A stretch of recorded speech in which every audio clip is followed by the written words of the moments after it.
नमस्कार, मैं विशाल। एक बार फिर से आप सभी का स्वागत है। आज भगवान परशुराम जी की जयंती भी है, अक्षय तृतीया भी है और ईद भी है। सबसे पहले आप सभी को अक्षय तृतीया और भगवान परशुराम जी की जयंती की हार्दिक बधाई और शुभकामनाएं। धर्म और परिवार की रक्षा कैसे की जाती है, उसके लिए भगवान परशुराम जी से बेहतर एग्जाम्पल हो ही नहीं सकते। और आज मौजूदा परिदृश्य को आप देखें तो भगवान परशुराम जी और ज्यादा प्रासंगिक हो जाते हैं। जिस तरह की परिस्थितियां बनी हुई है, आपने तमाम हिंदूवादी या फिर सेकुलर कहे, कम्युनल कहे, हर तरह के नेताओं के द्वारा अपने ईद की शुभकामना देते हुए ट्वीट देखा होगा या किसी न किसी माध्यम से उन्होंने संदेश जरूर दी होगी। लेकिन किसी भी मजहबी नेता को आपने ये नहीं देखा होगा कि उसने भगवान परशुराम जी या फिर अक्षय तृतीया की बधाई दी होगी। तो सारा कंफ्यूजन इधर है, उधर कोई कंफ्यूजन नहीं है। उन्हें किसी का भरोसा नहीं जीतना, भरोसा तो इधर जीतना है, जिसका परिणाम यह कि तमाम घटनाएं हो रही है। अब ये ईद क्यों मनाया जाता है? मोहम्मद ने इस महीने में काफिरों के ऊपर बड़ी फतह हासिल की थी। इसको जानने के लिए आपको बद्र की लड़ाई को पढ़ना होगा कि उस लड़ाई के दौरान क्या हुआ। उसके बाद उन्हें फॉलोअर मिलने शुरू हो गए, जिसकी खुशी में रमजान मनाया जाने लगा। कई नेता ये भी बोल पड़ते हैं कि ये हमें बुराई से लड़ने की प्रेरणा देता है। वो नेता भी है, हिंदुओं के ठेकेदार भी है, तो उनके लिए बुराई कौन है? काफिर। तो जो काफिरों के विरुद्ध में मनाया जाता हो, काफिर उसे ही एंजॉय कर रहा है। अब ऐसी क्या वजह है जिसे शांति और भाईचारा का प्रतीक बताया जा रहा है? तमाम घटनाएं हुई, पत्थरबाजी हुए, तो आखिर क्या शांति पत्थर फेंककर स्थापित किए जाएंगे, जो कि आपने देखा।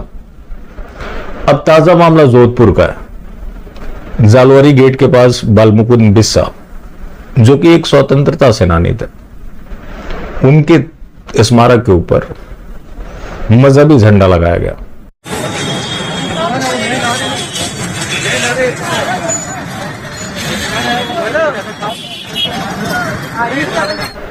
पथराव हुए, हिंदुओं के घर में घुसकर छेड़खानी हुई। लेकिन इस बार मामला थोड़ा उलट गया। क्या होता है कि जो कोई हैबिचुअल काम करने लगे तो उसको कहीं ना कहीं जवाब मिल जाता है। तो इस बार जैसा ही खबर आ रही है, हिंदुओं ने इन्हें अच्छे से ईदी दी है। सुना होगा आपने कि ईद के ऊपर ईदी देना, जो कि हिंदुओं ने दी है इन्हें। अब क्या है कि इंटरनेट कनेक्शन बाधित कर दिया गया, जो कि आम चीज हो गया।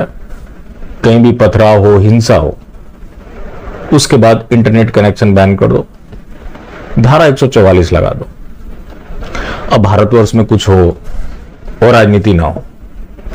राजस्थान में कांग्रेस की सरकार है, लेकिन कांग्रेस के बड़े नेता राहुल गांधी, जो कि पार्टी को खत्म करके पार्टी कर रहा, आप समझ गए होंगे।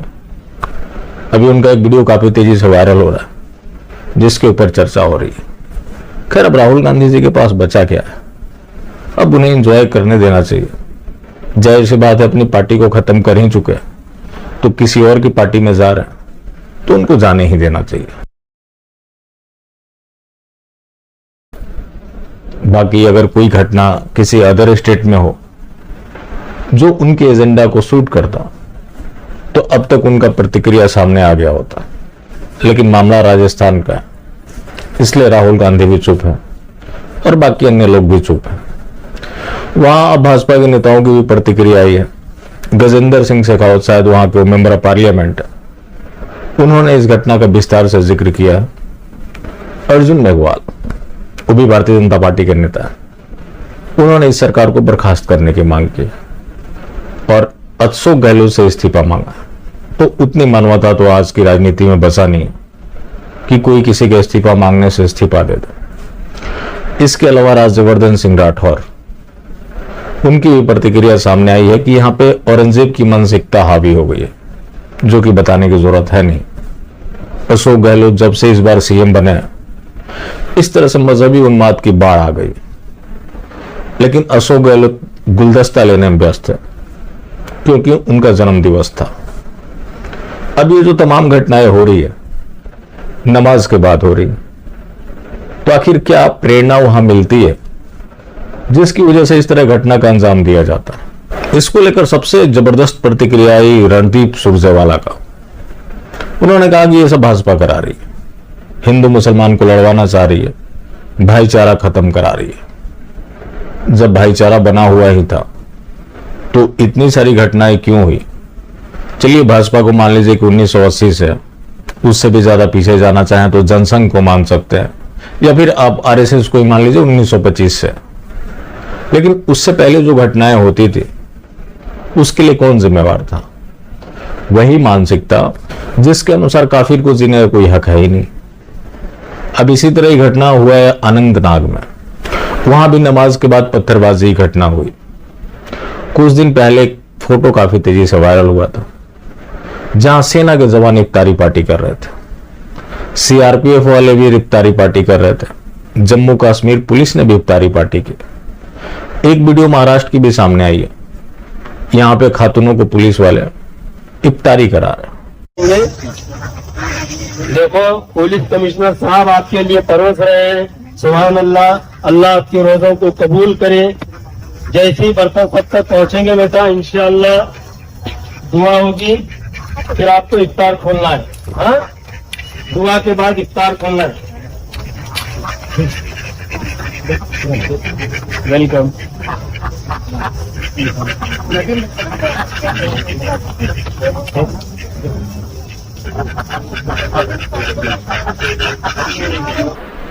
तो ये समझ नहीं आता कि हम भारत में हैं या पाकिस्तान में। जिस तरह से भारत में तमाम घटनाएं हो रही है, इससे पहले एक जयपुर का वीडियो काफी तेजी से वायरल हुआ था जहां पे सड़क पे इतने लाउड स्पीकर लगाए गए थे, इस तरह से पूरे दिन जाम करके रखा गया। क्या तो हम अपना त्योहार मना रहे हैं, तो ये लोग इफ्तारी पार्टी मना रहे हैं, बधाई दे रहे हैं, शुभकामना दे रहे हैं, और उधर से रिटर्न में पत्थरबाजी मिल रही है। उसके बावजूद भी ये लोग शांति और सद्भाव का मजहब बताना नहीं छोड़ेंगे। बाकी इस तरह की घटनाओं में इतनी वृद्धि हो गई है कि अब ये आम बात हो गई है, और इसके पीछे भी एक स्ट्रेटजी है। जैसे आज किसी से लफ्ज़ जिहाद की घटना का जिक्र करें तो लोगों को उतना दिलचस्पी नहीं रह गया। अब बलात्कार की भी घटनाएं आम हो गई है, उसी तरह इस तरह की घटनाएं भी आम हो जाएंगी। चाहे पत्थरबाजी हो, किसी घर में छेड़खानी हो, जो कि आम होती जा रही। और इस तरह से इन लोगों ने इस मामले में वृद्धि की हुई है ताकि इनके ऊपर कोई चर्चा ना हो और इस तरह की घटनाएं होती रहे। आखिर क्या वजह है कि दूसरे का त्योहार है तब भी आप पत्थर फेंकेंगे, खुद का त्योहार है फिर भी आप पत्थर फेंकेंगे, फिर भी आप शांति प्रिय मजहब वाले कहलाएंगे? तो ये कौन सा शांति है जिसकी वजह से पूरे विश्व में अशांति है? इसके ऊपर कहीं खैर कोई चर्चा नहीं होगी। तो जो जोधपुर के हिंदुओं ने किया है, अगर बाकी अन्य जगह भी इस तरह की घटनाएं होती है तो यही विकल्प रह जाता है आज लोगों के पास, क्योंकि पुलिस वालों के ऊपर भी पथराव हो रहे हैं, सेना के ऊपर भी पथराव हो रहा है। देखेंगे आप इस मामले में भी ज्यादातर हिंदुओं को अभियुक्त बनाया जाएगा। तो जहां पुलिस पीट रही है उसके बावजूद भी अगर हिंदुओं को अभियुक्त बनाया जाए, जो कि हिंदू किसी भी घटना का शुरुआत नहीं करता और इस तरह का कल्चर है ही नहीं कि वो पत्थरबाजी करे, लेकिन अब इस तरह का कल्चर नहीं है तो कब तक बर्दाश्त करेगा? और एक चीज तो आम हो ही है, कहीं कोई घटना हो उसके बाद नेताओं की प्रतिक्रिया आती है कि इसमें जो भी दोषी होगा उसको बख्शा नहीं जाएगा। तो दोषी बख्शा नहीं जा रहा तो इतनी घटनाएं हो क्यों रही है? यकीन मानिए, अगर अच्छे से ट्रीटमेंट हो जाए और सरकार इनके ऊपर नकेल कसना चाह दे तो ये कोई बड़ी चीज नहीं है। ऐसी घटनाओं के ऊपर कंट्रोल किया जा सकता है, लेकिन इच्छा शक्ति किसी के पास नहीं है। सिर्फ और सिर्फ राजनीति करनी है, जो कि इस मामले में भी हो रही है। बाकी जिंदा रहे तो फिर मिलेंगे, और मिलते रहेंगे तो जिंदा रहेंगे। मिलना जुलना जाहिर रखें, लेकिन हाँ, मास्टर स्ट्रोक वादी बिल्कुल भी ना हो।